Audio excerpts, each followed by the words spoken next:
DB ষ্টকৰ লুণ্ঠন কাৰ্যই সমগ্ৰ দেশ সমগ্ৰ ৰাজ্য এতিয়া জোকাৰি গৈছে হাছতীয়া ধন হেৰুৱাই হাহাকাৰ কৰি ফুৰিছে এতিয়া বিনিয়োগকাৰীয়ে মূল অভিযুক্ত দীপাংকৰ বৰ্মনৰ বাসগৃহত অৱস্থান কৰিছে একাংশ বিনিয়োগকাৰীয়ে দীপাংকৰৰ পিতৃ মাতৃক পণবন্দী কৰি ৰাখিছে ক্ষুব্ধ বিনিয়োগকাৰীয়ে উপায়হীন হৈ পৰিছে এতিয়া দীপাংকৰ বৰ্মনৰ পিতৃ মাতৃ এই মুহূৰ্তত আমি আপোনালোকক দৃশ্যাংশ দেখুৱাইছো এনেধৰণে লুণ্ঠন কাণ্ডজি সংঘটিত হল ডিবি ষ্টকৰ আৰু ইয়াৰ পাছতে দীপাংকৰৰ বাসগৃহত হাহাকাৰ পৰিৱেশ সৃষ্টি হোৱাৰ পৰিলক্ষিত হৈছে বহু ক্ষুব্ধ যিসকল লোক বিনিয়োগকাৰী তেওঁলোক গৈ উপস্থিত হৈছে গৈ দীপাংকৰ বাসগৃহত সমান্তৰালকৈ যিটো অফিচ আছিল কাৰ্যালয় আছিল সেই কাৰ্যালয়টোত গৈ এনেধৰণে একাংশ বিনিয়োগকাৰী গৈ উত্তপ্ত পৰিস্থিতিৰ সৃষ্টি কৰিছে আজবাব ভাঙি পেলোৱাৰ পৰিলক্ষিত হৈছে আৰু সমান্তৰালভাৱে দীপাংকৰৰ পিতৃ মাতৃক পণবন্দী কৰি ৰাখিছে একাংশ বিনিয়োগকাৰীয়ে আৰু ডিবি ষ্টকৰ যি লুণ্ঠন কাণ্ড য'ত প্ৰায় কোটি কোটি টকা লুট কৰি লৈ গ'ল এই মুহূৰ্তলৈকে দীপাংকৰ বৰ্মন নামৰ এজন প্ৰবঞ্চকৰ এতিয়ালৈকে কোনো সন্ধান নাই প্ৰেমিকাক গ্ৰেপ্তাৰ কৰাৰ আজিৰ দিনটোত পূৰ্ণ সম্ভাৱনা আছে প্ৰেমিকাক সোধা পোছা অব্যাহত ৰাখিছে তাৰ মাজতে দীপাংকৰ বৰ্মনৰ পিতৃ মাতৃ গৃহত গৈ একাংশ ক্ষুব্ধ বিনিয়োগকাৰীয়ে হাহাকাৰ পৰিৱেশৰ সৃষ্টি কৰিছে প্ৰতিবাদ সাব্যস্ত কৰা পৰিলক্ষিত হৈছে এই মুহূৰ্তত আমি এফালে কিছু দৃশ্যাংশ দেখুৱাইছো এনেধৰণে আৰক্ষী প্ৰশাসনে দীপাংকৰ বাসগৃহত গৈ তেওঁলোকে কটকটীয়া নিৰাপত্তা বেষ্টনী গঢ়ি তুলিবলৈ বাধ্য হৈছে কাৰণ যিকোনো মুহূৰ্ততে বিক্ষিপ্ত ঘটনা সংঘটিত হ'ব পাৰে জালুকবাৰীৰ অভিজ্ঞান ৰেচিডেন্সিত অৱস্থান কৰিছে এতিয়া বিনিয়োগকাৰীসকলে দীপাংকৰ বাসগৃহ লণ্ডভণ্ড কৰিছে ক্ষুব্ধ বিনিয়োগকাৰীসকলে বাসগৃহৰ কিছু দৃশ্যাংশ কাৰ্যালয়ৰ কিছু দৃশ্যাংশ আমি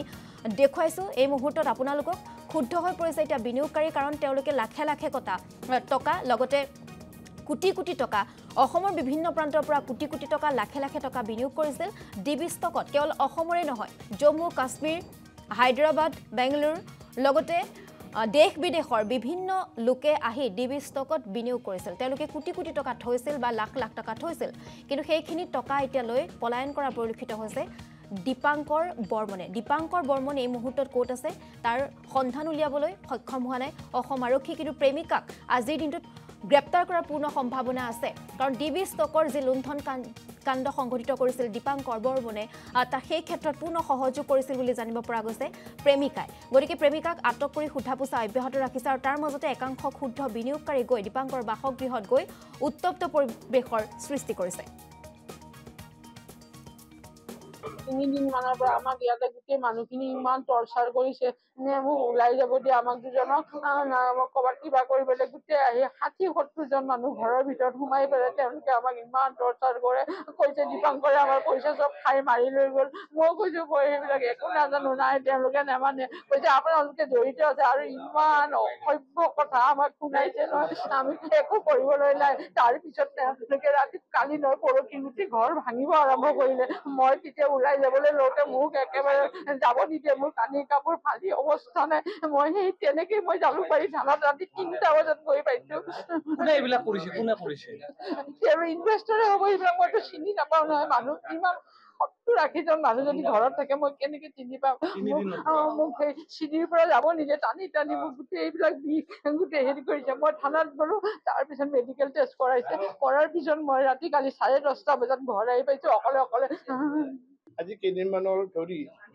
দীপাংকৰ বৰ্মনৰ এঞ্জেল ব্ৰকিঙৰ আণ্ডাৰত ডিবি ষ্টক বুলি এটা শ্বেয়াৰ মাৰ্কেটৰ কোম্পানী আছে খ্ৰীষ্টান বস্তিত তেওঁ তাৰ অনুৰূপভাৱে হায়দৰাবাদতো আছে তাৰ নলবাৰীত আছে বৰা চাৰ্ভিচত আছে আৰু এইদৰে নলবাৰীতো তাৰ ডিবি ষ্টকৰ এটা অফিচ আছে তাতে কেইবাতো মানুহক জীৱিকা স্থান দি আৰু বহুতো দুখীয়াৰ পৰা ধনী মানুহলৈকে সকলোকে তাই ইনভেষ্ট কৰে আৰু সকলোকে সহায় কৰি আছিল আজি আনকি তেওঁ সামাজিকভাৱে অনাথ আশ্ৰম ল'ৰা ছোৱালীকো বহুত সহায় কৰিছিল আনকি Guwahati commerce college Guwahati engineering college royal global Dipan Goswami order দিছে আনকি তেওঁক এনেকৈ বহুতো সামাজিকভাৱে জড়িত আছে থকা হয় মানুহজনক আজি যি আমি নিউজত পালোঁ কেইজন মানুহ যে স্কেণ্ডেল হৈছে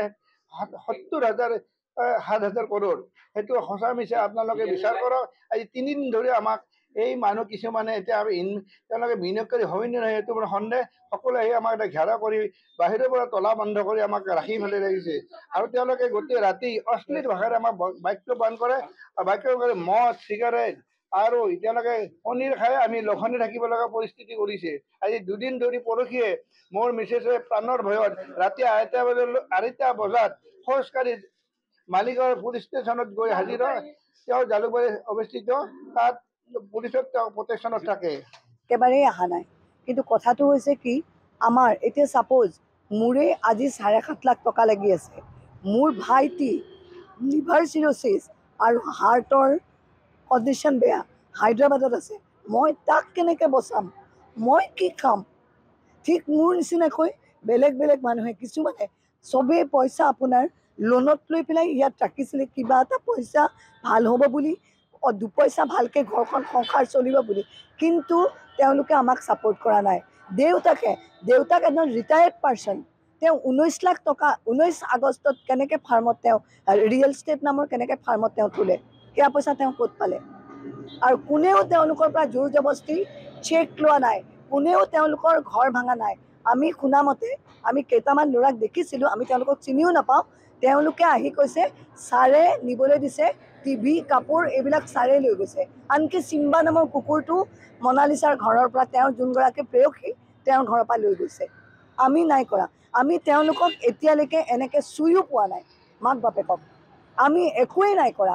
কিন্তু আমি অহাৰ আগতেই পুলিচেই চব চাই পেলাই, আৰু আমি দেখিছোঁ চব বস্তু মানে আলমাৰি চালমাৰি চব খোলা আছে।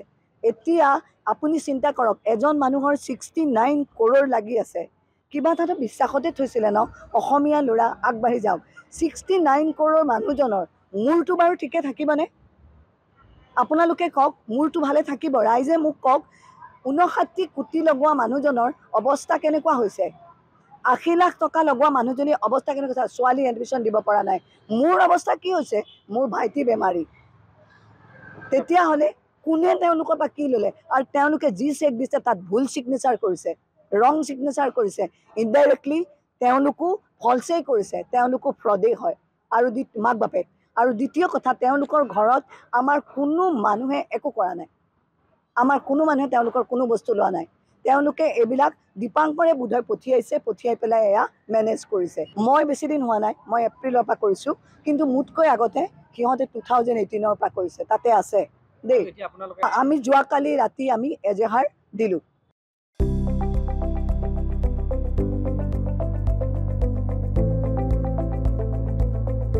NB নিউজ, সহজ সৰল ভাষাত নৱভাৰতৰ কথা।